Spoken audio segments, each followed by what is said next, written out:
Good morning all of you. आज का topic हमारा रहेगा स्टेम सेल्स। क्योंकि प्रीवियस क्लास में हम लोगों ने स्टेम सेल्स को स्टडी किया था एंड क्योंकि हमको पता है कि जब हम स्टेम सेल्स की बात करते हैं तो स्टेम सेल्स में हम ये देखते हैं कि एक्चुअल में ये होते क्या है, डिफरेंशिएटिंग सेल्स होते हैं। ये देखेंगे स्टेम सेल। एक्चुअल में ये पिक्चर क्या इंडिकेट करना चाह रहा है, ये पिक्चर ये इंडिकेट कर रहा है कि कैसे स्टेम सेल्स जो होते हैं इतने पावरफुल हैं कि वो किसी भी सेल को फॉर्म करने की क्षमता रखते हैं, कैपेसिटी रखते हैं एंड किसी भी सेल को इवन फॉर्म कर सकते हैं। ऐसी सेल्स को ही हम स्टेम सेल्स कहेंगे। तो स्टेम सेल्स की सबसे पहले जब हम प्रॉपर्टीज़ की बात करते हैं, हमने पहले ही पढ़ चुके हैं, हम डिफरेंशिएशन, विभेदन एक इनमें इम्पॉर्टेंट प्रॉपर्टी पाई जाती है। तो सबसे फर्स्ट कैरेक्टर जो हमें यहाँ देखने को मिलेगा, ये देख रहा है, ये बता रहा है कि कितना पावरफुल है ये, इतना पावरफुल है कि it can form any kind of cell, power show कर रहा है, राइट। तो ये स्टेम सेल्स को डिपिक्ट कर रहा है डायग्राम।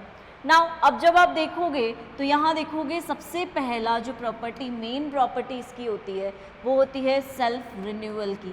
यानी कि ये ऐसे सेल्स हैं जो अपने आप को रिन्यू कर सकते हैं, यानी कि अपने जैसे सेल्स को फॉर्म कर सकते हैं। तो सेल्फ रिन्यूअल प्रॉपर्टी इनमें देखने को मिलेगी। अपने आप को रिन्यू करना, अपने आप को नए जैसा बनाना इनका एक काम होता है। यानी कि ये cells always self renewal property के अंडर वो रहते हैं। नाउ क्योंकि मैंने बोला सेल्फ रिन्यूअल प्रॉपर्टी इनके अंदर प्रेजेंट है, तो दूसरी चीज़ और देखने को मिलेगी कि ये डिफरेंशिएट भी कर सकते हैं। तो ये डिफरेंशिएशन की प्रॉपर्टी भी इनके अंदर देखने को मिलेगी। दैट मीन्स ये सेल्स किसी भी सेल टाइप के अंदर डिफरेंशिएट कर सकते हैं, विभेदित हो सकते हैं एंड इसी के कारण विभेदन क्षमता इनके अंदर देखने को हमें मिलेगी। ठीक है, तो ये बात हुई हमारी सेल्फ रिन्यूअल की, या सेल्फ रिन्यू कैसे हो रहा है उसकी हम बात कर रहे हैं।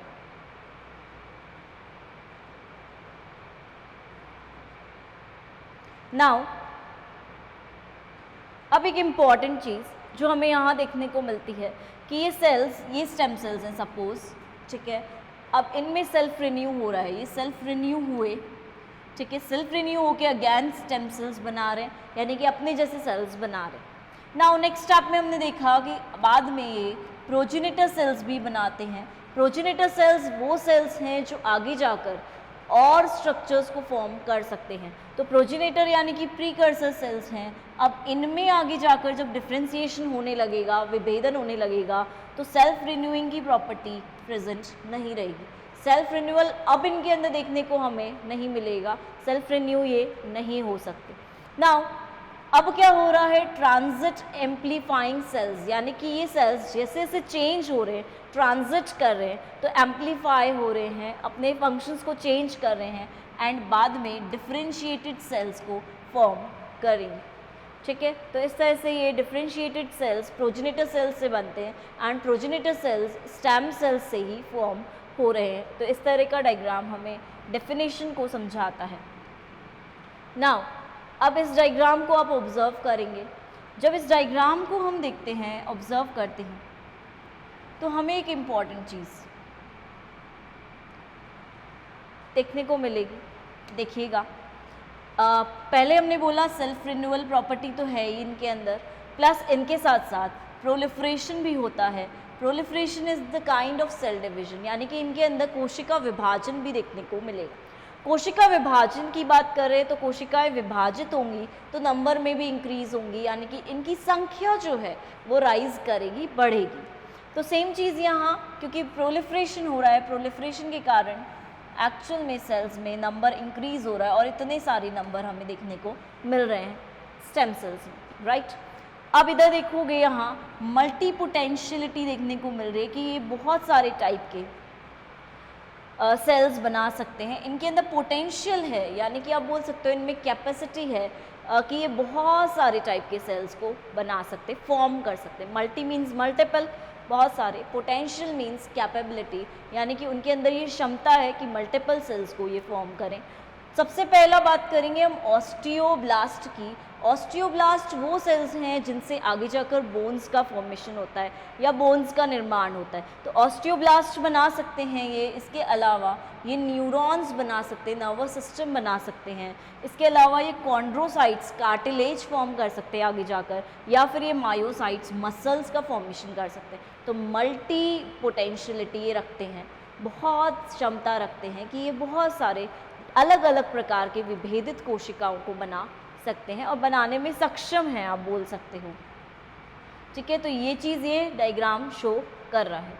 नेक्स्ट बात करेंगे हम स्टेम सेल्स के टाइप्स की, कि टाइप्स ऑफ स्टेम सेल्स कौन कौन से हो सकते हैं और कैसे होते हैं। फर्स्टली जब आप देखेंगे, फर्स्ट इस डायग्राम को ऑब्जर्व करेंगे,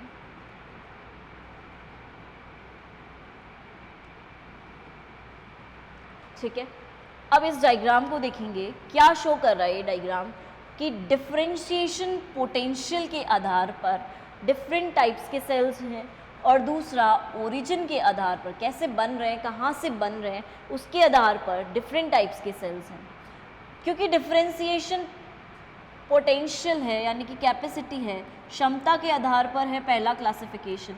दूसरा क्लासिफिकेशन है on the basis of origin, कहाँ से बन रहे हैं, इनकी उत्पत्ति कहाँ से है, उस पर दो बेसिस पर हम कैटेगराइज कर रहे हैं। सबसे पहला रहेगा डिफरेंशियल पोटेंशियल, क्या क्षमता है, कितनी कैपेसिटी है, किसके अकॉर्डिंगली ये विभेदित होते हैं। तो सबसे पहले अगर हम बात करें तो पहले वाले जो सेल्स होते हैं वो कहलाते हैं टोटीपोटेंट सेल्स।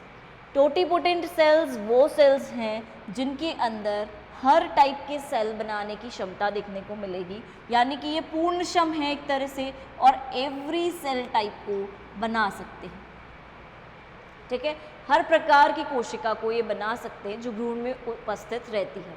नाउ प्लूरीपोटेंट की बात करेंगे तो प्लूरीपोटेंट इससे थोड़ी सी कम क्षमता रखता है, पर फिर भी ये भी बहुत सारे सेल टाइप्स को बना सकता है, बस इसकी क्षमता इससे थोड़ी सी कम होगी, कैपेसिटी इससे थोड़ी सी कम होगी डिफरेंशिएशन की, यानी कि कंप्लीट ऑल सेल्स नहीं बनाएगा बट थोड़ी सी कमी होगी और बहुत सारे टाइप के सेल्स बना सकता है। वहीं हम बात करेंगे मल्टीपोटेंट, तो मल्टीपोटेंट उससे भी कम हो गया कि उससे भी कम क्षमता है, सेल्स बहुत सारे टाइप के बनाएगा, विभेदित भी होगा बहुत सारी कोशिकाओं में, लेकिन उससे भी थोड़ी सी कम क्षमता। और ओलिगोपोटेंट इससे भी कम क्षमता होगी तो ओलिगोपोटेंट कहेंगे, और सिर्फ एक टाइप के सेल्स बना सकता है तो उसको हम बोलेंगे यूनिपोटेंट। ठीक है, अगर एक टाइप के सेल्स ही बनाने की क्षमता है, कैपेसिटी है, पोटेंशियल है, तो उसको हम यूनिपोटेंट नाम दे देंगे। ठीक है, अब देखोगे ओरिजिन के आधार पर कहाँ से हम ले रहे हैं स्टेम सेल्स, या किस बेसिस पर कहाँ से स्टेम सेल्स का डेवलपमेंट होता है, परिवर्धन होता है। तो देखेंगे सबसे पहले एम्ब्रियो, एम्ब्रियो से सेल्स लिए जा सकते हैं, and embryo is the main source बोल सकते हो। तो सोर्स के आधार पर भी हम मान सकते हैं इसको, स्रोत के आधार पर भी हम डिफ्रेंशिएट कर सकते हैं, विभेदित कर सकते हैं। एम्ब्रियो से जो सेल्स आ रहे हैं वो एम्ब्रियोनल सेल्स हो जाएंगे, फीटस से जो सेल्स आ रहे हैं वो फीटल सेल्स हो जाएंगे, इन्फेंट से या पेरीनेटल बोल सकते हो, पेरीनेटल की बजाय प्रीनेटल बोलोगे तो वो ज़्यादा अच्छा लगेगा। इन्फेंट से जो सेल्स आ रहे हैं, चाहे हम बोले umbilical cord, placenta, amniotic fluid, यहाँ पे जो सेल्स होंगे प्रीनेटल या इन्फेंट सेल्स बोलेंगे। एडल्ट के सेल्स को हम एडल्ट सेल्स बोलेंगे, और आईपीएस है यानी कि एम्ब्रियोनिक सेल्स हैं एक्चुअली। ठीक है, एम्ब्रियोनिक सेल्स प्रेजेंट है। इन एम्ब्रियोनिक सेल्स को हम एक और नाम दे सकते हैं, आई मीन्स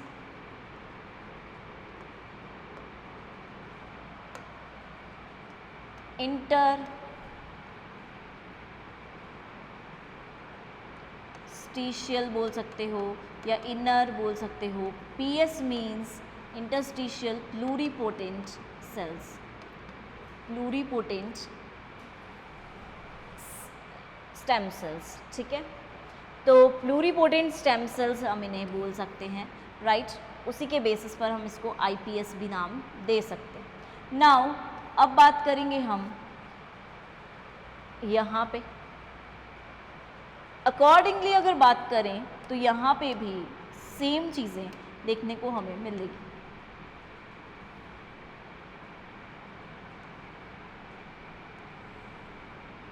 ठीक बात है, सेम चीज़ें देखने को मिलेगी यहाँ पर भी। देखेंगे हम दो बेसिस पर डिफ्रेंसिएशन हो रहा है, एक है डिफ्रेंसिएशन के आधार पर, एक है ओरिजिन उत्पत्ति के आधार पर, कहाँ से उत्पत्ति हो रही है। डिफ्रेंसिएशन के आधार पर वही है totipotent, pluripotent, multipotent, unipotent, ओलिगोपोटेंट।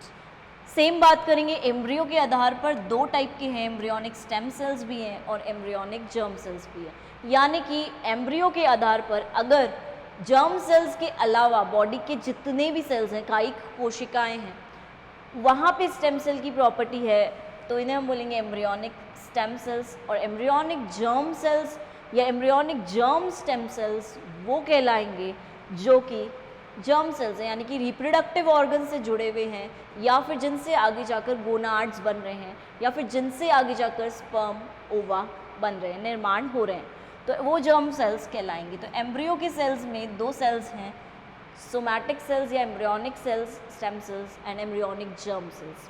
Now foetus की बात करेंगे तो फीटस क्या है, एक्चुअल में एम्ब्रियो क्या है, जस्ट जो डेवलप हुआ है। फीटस 2 मंथ्स के बाद जब उसमें कैरेक्टर्स डेवलप होने लग जाते हैं, आइज़ का डेवलपमेंट, नोज़ का, ईयर्स का, ये जो डेवलपमेंट होने लग जाता है, एक आकार मिलने लग जाता है जब एम्ब्रियो को 2 मंथ्स के बाद उसके आसपास, तब उसे हम क्या नाम देते हैं, फीटस। यानी कि फीटस एक ऐसा पार्ट बोल सकते हो जिसको आकार मिलने लग गया है, अब उसके स्ट्रक्चर्स या उसकी मॉर्फोलॉजी डेवलप होने लग गई है, तो उसे हम फीटस नाम देंगे। तो फीटस से अगर हम सेल्स ले रहे हैं तो वो फीटल स्टेम सेल्स हो जाएंगे। नाउ इन्फेंट से अगर हम सेल ले रहे हैं तो इन्फेंट से मोस्ट प्रोबेबली या तो umbilical cord is kind of placenta, placenta की सेल्स जो होते हैं उनमें स्टेम सेल्स की प्रॉपर्टी होती है। तो जब हम बात कर रहे हैं अम्बिलिकल कॉर्ड की, तो अम्बिलिकल कॉर्ड में हम ऑब्जर्व करेंगे कि यहाँ पर स्टेम सेल्स प्रेजेंट होते हैं, और उन स्टेम सेल्स को कई बार प्रिजर्व भी करवाया जाता है फॉर फ्यूचर यूजेस, कि बाद में कहीं क्लोन बनाना हो या ऑर्गन ट्रांसप्लांटेशन करना हो तब उन स्टेम सेल्स का यूज़ आ सके। तो अम्बिलिकल कॉर्ड के साथ साथ वॉटन्स जेली भी एक स्ट्रक्चर है। वॉटन्स जेली की अगर बात करते हो तो अम्बिलिकल कॉर्ड के अंदर का कनेक्टिव टिश्यू बोल सकते हो, जो कि जिलेटिनस होता है, क्योंकि जेली बोला है, जिलेटिनस गाढ़ा पदार्थ होता है, उसे वॉटन्स जेली बोलते हैं। ये एक्चुअल में क्या करता है, जो भी फीटस है उसको प्रोटेक्शन देता है, प्रोटेक्ट करके रखता है, उसको सुरक्षा देता है, प्लस उसी के साथ साथ उसके बॉडी टेम्परेचर को मेंटेन करता है, इंसुलेट करता है, इंसुलेशन का काम भी इसका रहेगा। ठीक है, कनेक्टिव टिश्यूज़ का बना हुआ ये जेली लाइक सब्सटेंस होता है। नाउ एडल्ट की बात करेंगे तो एडल्ट स्टेम सेल्स में डिफरेंट टाइप्स के सेल्स देखने को मिल सकते हैं, यानी कि एडल्ट स्टेम सेल्स में मीजेनकाइमल सेल्स मीजेनकाइम बना सकते हैं, हेमाटोपोइटिक सेल्स HSC सेल्स बोलोगे, हेमाटोपोइटिक स्टेम सेल्स भी बोल सकते हो, इनको HSC भी बोल सकते हो, ये देखेंगे HSC, न्यूरल सेल्स, ठीक है, नर्व्स बनवाएंगे, gastrointestinal cells digestive system, epidermal cells skin, hepatic cells actual में लिवर बनाएगा, पेंक्रियाटिक सेल्स पेंक्रियाज बनाएंगे। तो इस तरह से एडल्ट में भी डिफरेंट टाइप के सेल्स आगे जाकर डिफरेंट टाइप के, या हम बोल सकते हैं अलग अलग तरीके के विभेदित हो सकते हैं और अलग अलग तरीके के संरचनाओं को बना सकते हैं, स्ट्रक्चर्स को बनाते हैं। अब एक इम्पॉर्टेंट चीज़,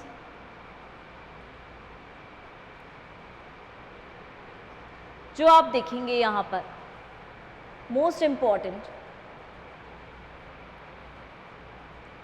वो ये देखने को मिलती है कि यहाँ पर हम क्लासिफिकेशन जो कर रहे हैं वो 2 टाइप से कर रहे हैं। एक ओरिजिन के आधार पर एक क्लासिफिकेशन कर रहे हैं हम, विभेदन के आधार पर किस तरह से विभेदित हो सकते हैं ये सेल्स। ठीक है, यहाँ पर अम्बिलिकल कॉर्ड के साथ साथ एमनियोटिक फ्लूइड भी है। एमनियोटिक फ्लूइड क्या होता है, एमनियन जो है वो एम्ब्रियो के बाहर होती है। तो एम्ब्रियो जो बन रहा है, भ्रूण जो बन रहा है, उसके बाहर एमनियन है। एमनियन और भ्रूण के बीच में जो स्पेस है बीच में जो जगह है, खाली जगह है, कैविटी है, गुहा है, उसे एमनियोटिक कैविटी बोलते हैं, एमनियोटिक गुहा बोलते हैं। और उसी कैविटी में एक फ्लूइड या द्रव्य उपस्थित रहता है, उसको हम बोलेंगे एमनियोटिक फ्लूइड या एमनियोटिक द्रव्य। नाउ प्लेसेंटा क्योंकि बात कर रहे हैं, तो प्लेसेंटा भी स्टेम सेल्स की क्वालिटीज रखता है। ठीक है, नेक्स्ट देखते हैं हम यहाँ पर कि एक्चुअल में ये क्या बताना चाह रहा है।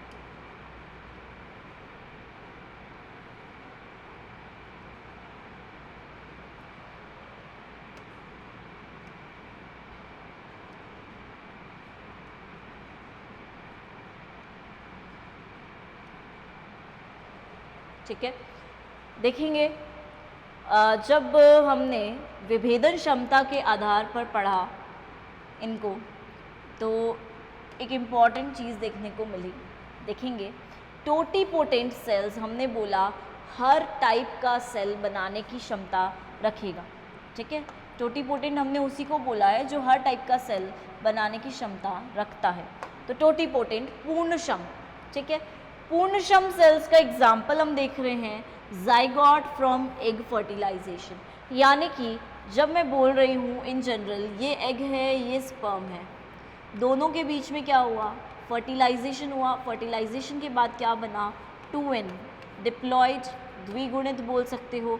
यहाँ तक ऊपर तक तो क्या थे, ये अगुणित थे, यहाँ तक आते आते द्विगुणित हो गए। तो ये अगुणित, द्विगुणित, डिप्लॉयड और ये जाइगोट बना, युग्मनज बना। ठीक बात है, जब जाइगोट बना तो जाइगोट में हर टाइप के सेल को बनाने की क्षमता होती है, पूर्णक्षम है।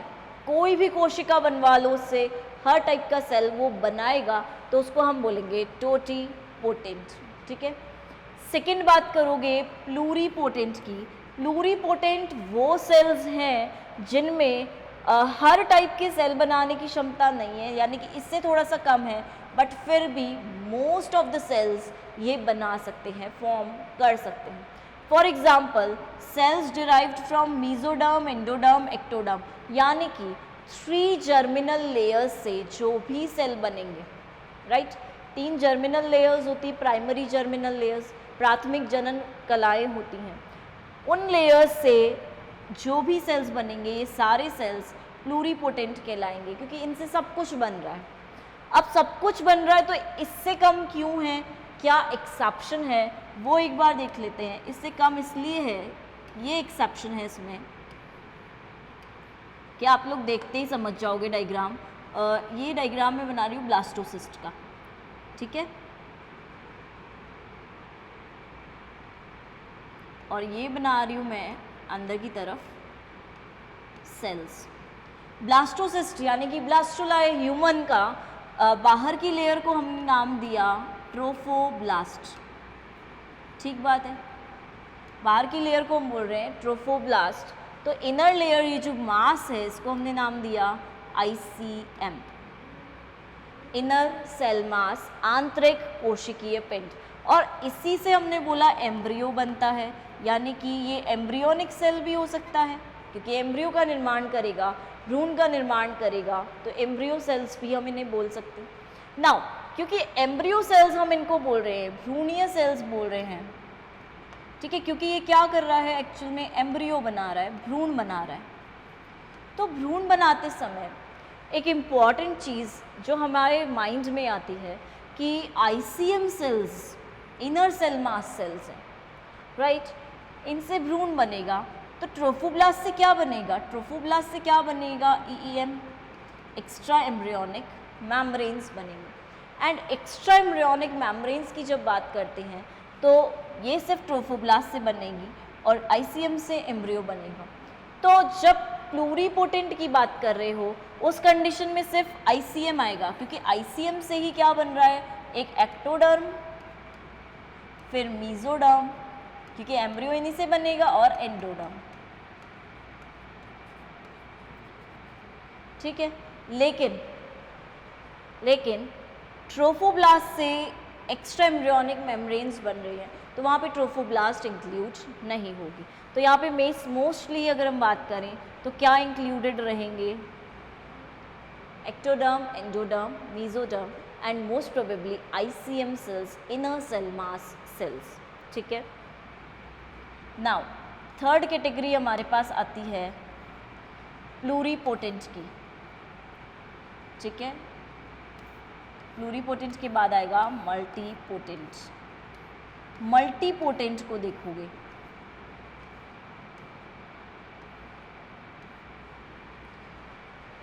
मल्टीपोटेंट को जब देखोगे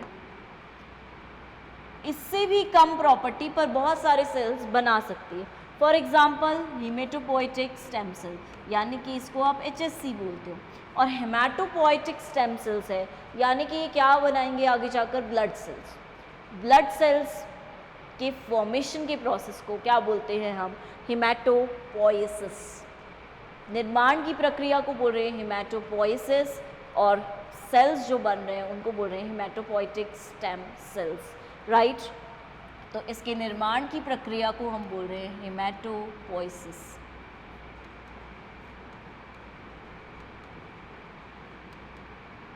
ठीक है.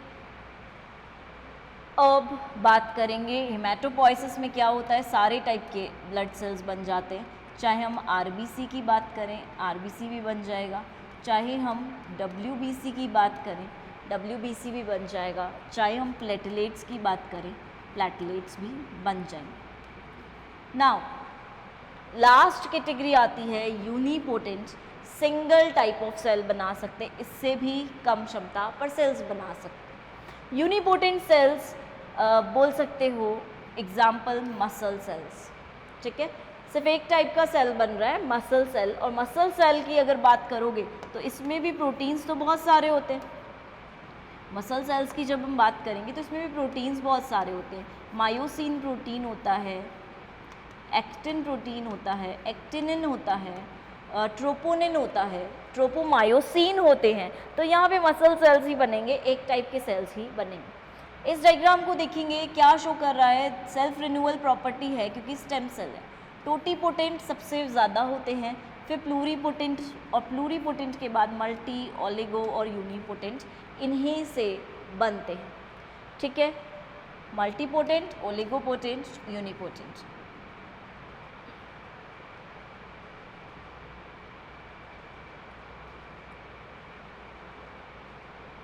अब देखोगे यहाँ पर ये सेल्स जो हैं वो एम्ब्रियोनिक और एक्स्ट्रा एम्ब्रियोनिक सारे सेल्स को राइज करते हैं. एम्ब्रियोनिक भी और एक्स्ट्रा एम्ब्रियोनिक, भ्रूणीय भी और अतिरिक्त भ्रूणीय को भी बनाते हैं जाइगोट. ठीक है. वही बात, ये सेल्स सिर्फ एम्ब्रियोनिक सेल्स को बनाते, यानी कि इनर सेल मास जो है, इंटरनल सेल मास नहीं, इनर सेल मास आएगा. इनर मास, या आप यूज़ कर सकते हो इनर सेल मास, वो ज़्यादा सही है, ICM. ठीक है. तो वो बनाएंगे.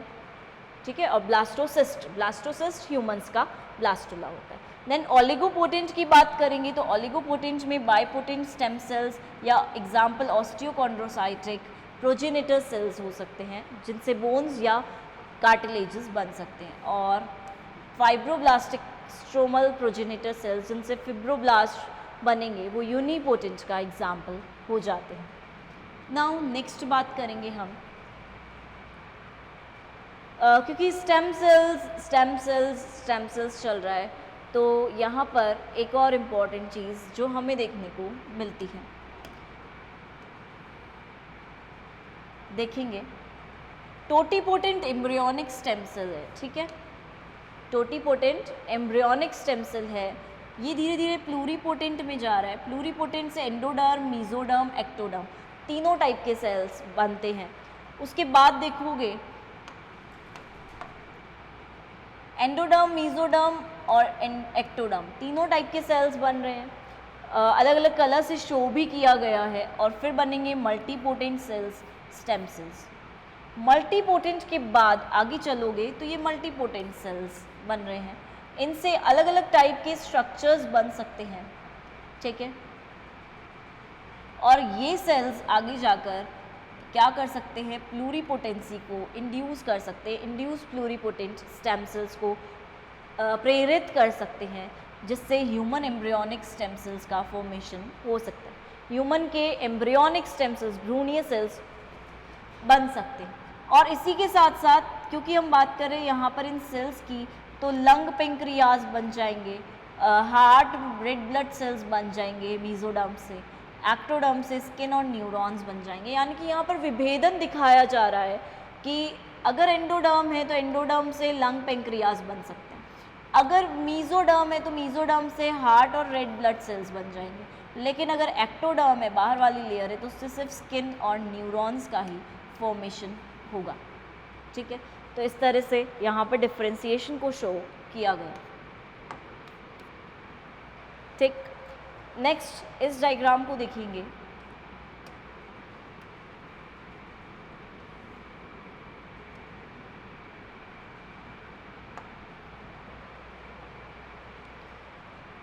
एडल्ट ब्लड स्टेम सेल्स, पहली बात तो प्लूरीपोटेंट स्टेम सेल्स हैं, सेल्फ रिन्यू हो सकते हैं, इसलिए ये डायग्राम शो किया जा रहा है। एडल्ट ब्लड स्टेम सेल्स और other stem cells. Adult blood stems की बात करोगे तो कॉमन लिम्फॉइड प्रोजेनिटर है और माइलॉइड प्रोजेनिटर है। ठीक है, एक लिम्फॉइड है, एक माइलॉइड है। लिम्फॉइड की बात करोगे तो टी सेल है और बी सेल प्रिकर्सर है। T cell NK natural killer cell और टी सेल बनाएंगे। प्रोजेनिटर है तो प्रोजेनिटर या बोलो प्रिकर्सर बोलो, प्रारूप है, इससे पहले का रूप है, यानी कि ये वो सेल्स हैं जिनसे आगे जाकर टी सेल्स बनेंगे, तो उनके प्रिकर्सर्स। ठीक है, उनके पहले वाली अवस्था है। सेम चीज़ ये वो सेल्स हैं जिनसे आगे जाकर बी सेल्स बनेंगे, यानी कि बी सेल से बनने से पूर्व की अवस्था है, तो प्रिकर्सर स्टेज हो गई। तो लिम्फॉइड से दो टाइप के बन रहे हैं, टी सेल और बी सेल के प्रिकर्सर्स, वो नहीं बन रहे, प्रिकर्सर्स बन रहे हैं। जब पूर्ववर्ती अवस्था बन रही है तो पूर्ववर्ती अवस्था आगे जाकर टी सेल को बनाएगी एक तो, और टी सेल के साथ साथ नेचुरल किलर सेल्स को भी बनाएगी। एनके मीन्स जो प्राकृतिक रूप से किल करते हैं, तो उन्हें बोलते हैं नेचुरल किलर सेल्स। किसको किल करेंगे? एंटीजन को किल करेंगे। बी सेल्स प्रिकर्सर की बात करते हैं तो पूर्ववर्ती आगे जाकर बी सेल ही बनाएगा। बी सेल बनाएगा तो बी सेल भी दो प्रकार के होते हैं, एक प्लाज्मा सेल्स होते हैं, एक मेमोरी सेल्स होते हैं। प्लाज्मा सेल्स की अगर बात करोगे तो प्लाज्मा सेल्स से क्या बनता है? एंटीबॉडीज़ बनती हैं। ठीक है, एंटीबॉडीज़ प्लाज्मा सेल से बनती हैं। मेमोरी सेल्स याद रखती हैं कि कब एंटीजन ने अटैक किया था पहले। मेमोरी का मतलब है याद रखना। तो सेकेंड टाइम जब अटैक करेगा तब मेमोरी सेल याद करेगा उस अटैक को और वापस से एंटीबॉडीज़ उसी डायरेक्शन में जल्दी जल्दी बनाने लगेगा। ठीक है, बिकॉज उसे पहला अटैक याद आ जाता है। तो उस कंडीशन में मेमोरी सेल्स और प्लाज्मा सेल्स दोनों ही बी सेल्स से बनते हैं और ये लिम्फॉइड प्रोजेनिटर सेल्स हैं। सेकेंड कैटेगरी जो आती है वो आती है माइलॉइड प्रोजेनिटर सेल्स। ठीक है, माइलॉइड प्रोजेनिटर सेल्स में डिफरेंट कैटेगरीज हैं, जिनमें से फर्स्ट है मेगा कैरियोसाइट। मेगा कैरियोसाइट से आगे जाकर क्या बनेंगे? प्लैटेलेट्स बनेंगे। ठीक है, एरिथ्रोब्लास्ट से आगे जाकर एरिथ्रोसाइट बनेंगे, आरबीसीज बनेंगे। नेक्स्ट बात करोगे इन सेल्स से आगे जाकर क्या बनेंगे? न्यूट्रोफिल, बेसोफिल, यूसिनोफिल और मोनोसाइट। ठीक है, इनसे आगे जाकर डब्ल्यूबीसीज बनेंगे और डब्ल्यूबीसीज में न्यूट्रोफिल, बेसोफिल, यूसिनोफिल, मोनोसाइट्स बनेंगे। और ये बनने के बाद क्या होगा? डिफरेंट टाइप्स के डब्ल्यूबीसी का निर्माण हो जाएगा। अदर स्टेम सेल्स की बात कर रहे हैं तो मसल सेल्स बन सकते हैं, neurons, cardiac cells, liver cells, hepatocytes, intestinal cells, intestine के सेल्स बन सकते हैं। तो इस तरह से स्टेम सेल्स का फॉर्मेशन इजीली हो सकता है। स्टेम सेल्स का निर्माण इसी तरह से हो रहा है, ये चीज़ हम देख रहे हैं। तो हमने ब्लड स्टेम सेल की भी देख ली, ग्रोथ किस तरह से हो रही है, ब्लड स्टेम सेल्स किस तरह से फॉर्म हो रहे हैं। नेक्स्ट स्लाइड देखेंगे, डिजीज़ेस की स्लाइड है कि अब स्टेम सेल्स तो हैं, बट स्टेम सेल्स से कौन से डिजीज़ेस बच सकते हैं या स्टेम सेल्स की वजह से कौन से डिजीज़ हो रहे हैं और उनको हम क्योर कर सकते हैं। ठीक है, तो स्टेम सेल थेरेपी बोल सकते हो, स्टेम सेल डिजीज़ बोल सकते हो, या यूजेस ऑफ स्टेम सेल्स बोल सकते हो, किसी भी तरह से इसको शो कर सकते हैं। नाउ सबसे पहले देखेंगे